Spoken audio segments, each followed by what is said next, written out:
Hi මේ පාර ඊස්ත vacation එකට අපි ගොතබර්ග් තමයි යන්නේ. ගොතබර්ග් කියලා කියන්නේ ස්වීඩන් වල තියෙන දෙවනි ලොකුම නගරය. අපේ ගෙවල් ගාවින් අපි ට්‍රේන් එක අරගෙන ඊට පස්සේ බස් එකේ තමයි අපි ගොතබර්ග් කරා යන්නේ.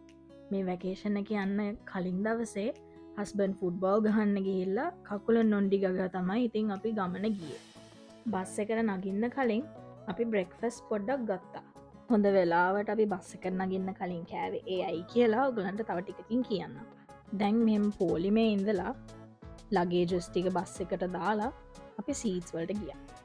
හරියටම වෙලාවට බස් එක ගමන පටන් ගත්තා. තාම මේ අපි ඔස්ලෝ වලින් පිටත් වෙච්ච ගමන් තමයි මේ ඔයගලන්ට පේන්නේ. දැන් මේ පාලමෙන් ගියාම ඔයගලන්ට පේන්නේ ඔස්ලෝ වල රේල්වේ ස්ටේෂන් එක. මේ ගමන අපි බස් එකේ යන හින්දා පැය 3 යනවා ඔස්ලෝ ඉඳලා ගොතබර්ග් වලට යන්න. ට්‍රේන් එකෙන් යනවා නම් පැය 3කින් යන්න පුළුවන්. අපි බස් එක තෝරගත්තේ අපිට ඕන වුණා පොඩ්ඩක් view එක බලාගෙන යන්න. ඒක නිසා අපි බස් එකේ උඩ තට්ටුවේ පළවෙනිම පේන සීට්ස් දෙක තමයි අපි බුක් කරලා ගත්තේ. මෙදා දවස් එච්චර ලොකු අවුවක් තිබිච්ච දවසක් නෙමෙයි. පොඩි පොදයකුත් තිබුණා. අපි ගත්ත සීට්ස් දෙක හොඳ නිසා අපි ඉතින් එළිය බලාගෙන ආවා. ඕගලන්ට කලින් කියන්න මතකුණානේ. අපි බස් එකට නගින්න කලින් බ්‍රෙක්ෆාස්ට් ගත්තා එක හොඳයි කියලා මං කිව්වේ. අපිට බස් එකට නැග්ගට පස්සේ ඩ්‍රයිවර් අපිට අනවුන්ස් කරලා ඉන්ස්ට්‍රක්ෂන්ස් වගේක් දුන්නා.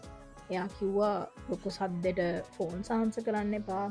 අනිත් අය ඩිස්ටර්බ් වෙන විදියට යන්න එපා. අපි පැය 3 නිශ්ශබ්දව අපේ ගමන යමු. එහෙම කියලා තව කිව්වා කන්න එපා කියලා. ඒකට හේතුව බස් එකේ අපි ෂටර්ස් අරගෙන යන්න නැහැනේ. ඉතින් ඒක නිසා කාට හරි අර නෝෂස් වගේ එනවනම් අනිත් එක්කෙනාගේ කෑම එකට එතකොට යාට සනීප නැති වෙන්න පුළුවන් හින්දා. ඕක අපි ඇත්තටම මේ ගමන යන්න කලින් දැනන් හිටියේ නැහැ. එයා ඉතින් බස් එකේ යන අතරමඟ කොහොම කිව්වම අපි හිතුවා හොඳ වෙලාවට අපි බස් එකට නගින්න කලින් බ්‍රෙක්ෆාස්ට් ගත්තේ කියලා. දැන් මේ හරිය අපි ස්වීඩන් බෝඩර් එක පැනලා ඉන්නේ. තව පැය 2 තියෙනවා ස්වීඩන් බෝඩරේ ඉඳලා ගොතබර්ග් වලට යන්න. කොහොම හරි ගමන යන අතරමඟ ගොතබර්ග් වලට යන අනිත් අයට නගින්න බස් එක තැන් 2-3ක විතර නැවැත්තුවා. ඉතින් එහෙම නැවැත්තුවම විනාඩි 5ක් විතර තියෙනකොට අපිට ඕනනම් බැහැලා මොන හරි කාලා බීලා එහෙමත් ආයෙ බස් එකට නගින්න පුළුවන් හැකියාව තියෙනවා. මේ ඔයගලන්ට පේන්නේ ගොතබර්ග් සිටි එක. අපි බස් එකෙන් ස්ටේෂන් එකෙන් බැහැලා අපිට විනාඩි 5ක වගේ දුරක තමයි අපේ හොටෙල් එක තිබුණේ. මේ ඉතින් අපි පොඩ්ඩක් ගොතබර්ග් පාරවල් වල ඉතින් පොඩ්ඩක් ඇවිදින. ඕගලන්ට පේනවා ඇති අහස පොඩ්ඩක් කළුවරයි අඳුරයි. නමුත් ඉතින් වහින්න නැතුව ඕන එකක්. අපි ඉතින් එදා දවස රෑට කෑවේ පිට්සා හට් එකෙන්. අපි හිටපු හොටෙල් එකේම ෆස්ට් ෆ්ලෝර් එකට ගියාම පිට්සා හට් එකට ඇතුළු වෙන්න පුළුවන්. මේ ලංකාවේ ඉතින් පිට්සා හට් අපිට මිස් වෙනවනේ. අනිත් එක නෝර්වේ පිට්සා හට් නැහැ. ඉතින් ස්වීඩන් වල පිට්සා හට් එකක් තියෙනවා දැක්කම අපි ඉතින් ඒකට ගියා. දැන් මේ ඔයගලන්ට පෙන්වන්නේ ඊළඟ දවස සෙනසුරාදා. අපේ හොටෙල් එකට අල්ලපු බිල්ඩින් එකම තමයි shopping mall එක. ඉතින් ඒක නිසා අපිට ගොඩක් දුර යන්න ඕනේ නැහැ. අපි ළඟම තමයි ඇවිද වෙලාව ගත කරේ. මගේ හස්බන්ඩ්යි මයි ඔන්න ඔය කණ්ණාඩි දෙක ගත්තා. අපිට හොඳයි කියලා හිතෙච්ච නිසා.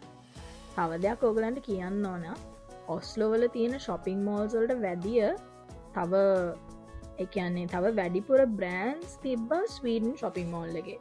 ඉතින් අපි පොඩ්ඩක් එහෙම පොඩි shopping පාරක් දාලා තමයි ආවේ.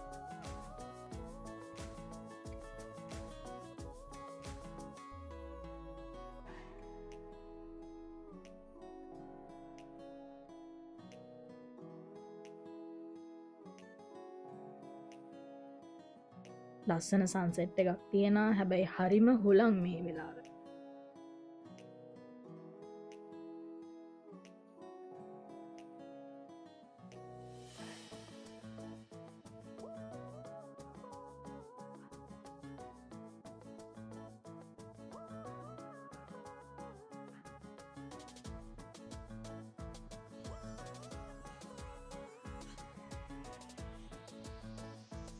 අපි ඉතින් ඇවිදලා හොටෙල් එකට ඇවිල්ලා ආයේ 10ට විතර අපි පොඩ්ඩක් කෙලියට ආව මෙහෙම මොනහරි ඩ්‍රිංක්ස් ගන්න.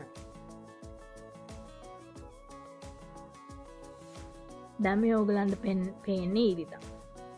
අපි හොටෙල් එකේ ඉඳලා කැබ් එකක් දාගෙන අපි ගියා චර්ච් එකට. සිකුරාද අපි පල්ලි ගිය එක මට වීඩියෝ කරන්න හම්බුන්නේ නැහැ. මොකද අපි පල්ලිය හොයාගෙන තමයි ගියේ. අනිත් එක අපි පොඩ්ඩක් පැයක් විතර පරක් වුණා අපිට පල්ලියට යන්න. ගිහිල්ලත් අපිට එළිය දොර ගාව තමයි ඉන්න ඕනේ. මොකද පල්ලිය පිරෙන්න සෙනග හිටියා. මේ ඉරිදා දවසේ පල්ලියටදී අපි කැබ් එකක් අරන් ගියා. මොකද පොඩ්ඩක් දුර ඇවිදින්න ඕන හින්දා පල්ලිය ගාවට යන්න. මේ තමයි පල්ලිය. හරිම ලස්සනයි. සර්විස් එක තිබ්බා පැය කමාරක් විතර. සර්විස් එක ඉවර වෙලා ඒක නම් පියානෝ එක ප්ලේ කරනවා හරි ලස්සනට.